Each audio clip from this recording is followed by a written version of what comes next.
A reading from the Testament of Levi.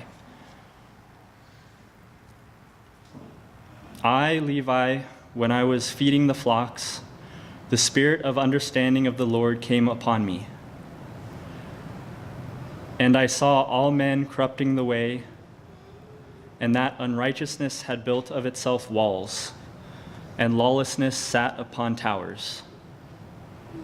And I was grieving for the race of the sons of men, and I prayed to the Lord that I might be saved. Then there fell upon me a sleep, and I beheld a high mountain, and I was upon it. And behold, the heavens opened, and an angel of God said to me, Levi, enter. And I entered from the first heaven, and I saw there a great sea hanging. And further I saw a second heaven, far brighter and more brilliant, for there was boundless light also therein. And I said to the angel, why is this so? And the angel said to me, marvel not at this, for you shall see another heaven, even more brilliant and incomparable. And when you have ascended there, you shall stand near the Lord and be his minister, and shall declare his mysteries to men and proclaim concerning him who shall redeem Israel. And though you and Judah shall the Lord appear among men, saving every race of men. And from the Lord's portion shall be your life, and he shall be thy field and vineyard, and fruits, gold, and silver.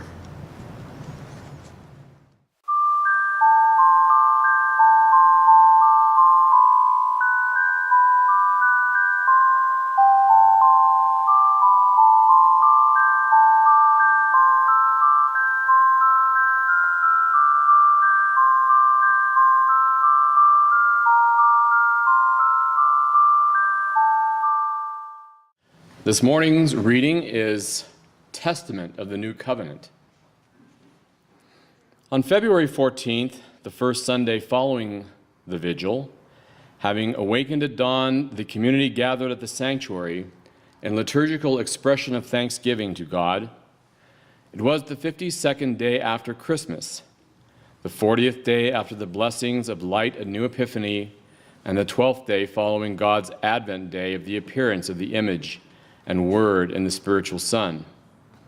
Facing east to receive the divine presence which manifested before the rising of the sun, the man, dressed in vestments of white linen emblazed with golden insignia of the cross of enlightenment, waited in the stillness and company with his family and the companions of the way.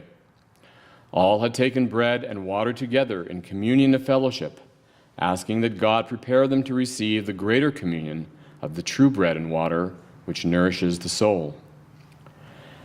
And as the day star, the visible sign of the divine presence in the true sun, appeared golden and radiant over the heights, the bell ringers stationed at the hilltops tolled its coming, and the man chanted the morning canticle in harmony with the peal of handbells near to the communion table. The liturgical crescendo of bells and prayers of the company caused the sun to dance for joy about the indigo sky, casting golden rays of light over the purple mountains and blue valleys of the sanctuary.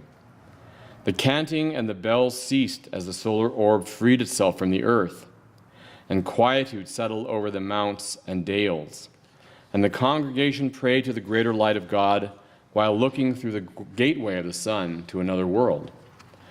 The man looked at the greater light with the eyes of his spirit and listened with spiritual hearing.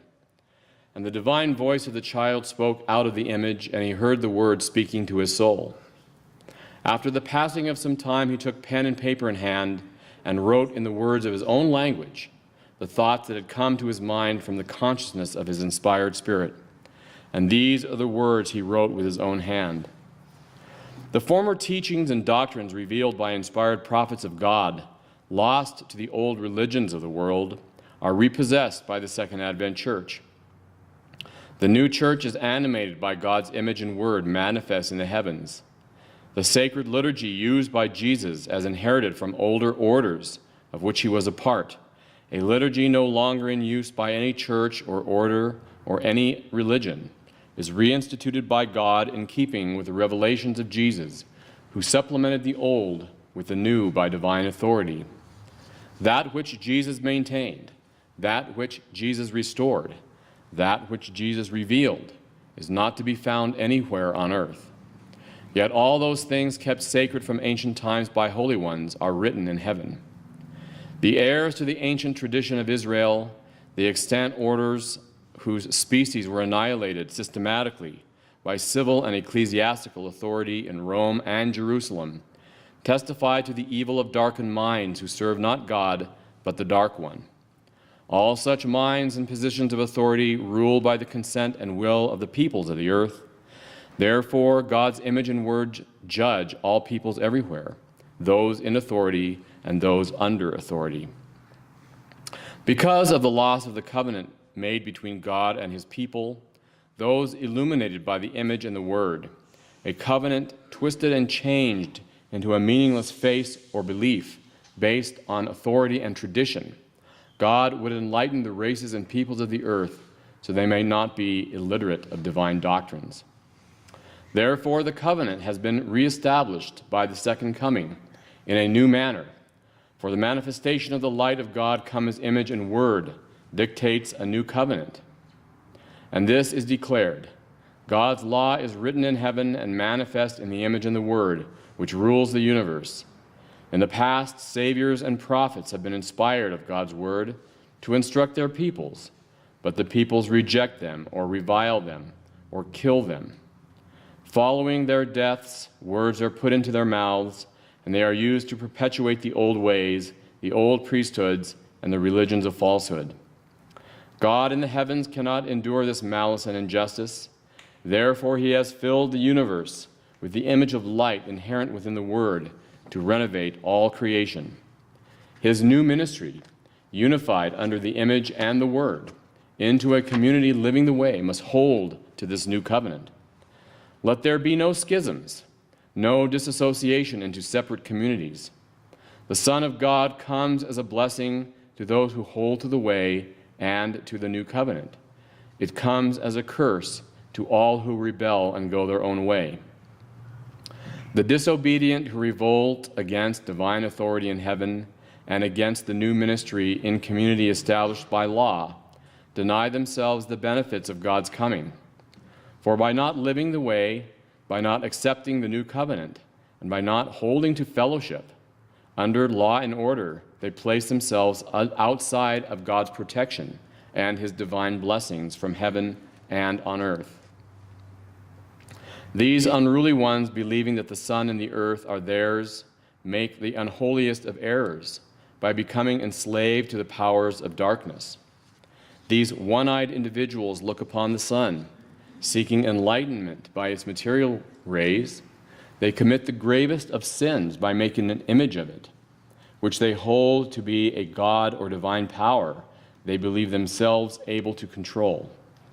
Thus they seek their own death of spirit, for they look not upon God's light, nor upon the true spiritual sun, but upon the personification of evil within the sun, that source of darkness that has defiled the universe by rivalry and revolt against God. These are idolaters, sun worshippers, and servants of the evil one, the malicious slanderers who defile everything sacred and good. They stand condemned of God for their grievous ways. They are to be recognized by the true ministers of the community for what they are: workers of darkness incarnate. They seek power in heaven and earth by force, corruption and defamation of God's holy teachers.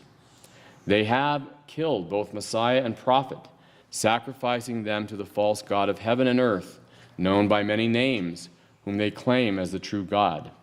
They have shed the blood of the holy ones on earth, offering it to darkness in exchange for earthly power. They have distributed the flesh of the innocent to be consumed by evildoers, so they might enjoy the goodness and the power of the slain. Let the ministers of this community recognize these children of darkness and cast them away from the order, lest they defile and corrupt the good and the innocent of God. You will know them by their works and recognize their true faces beneath the mask of feigned smiles and sweetness. Beware lest they gain trust and confidence of the unwary and unsuspecting, for they will seek your death and the death of your successor, so that they might claim rights over the community.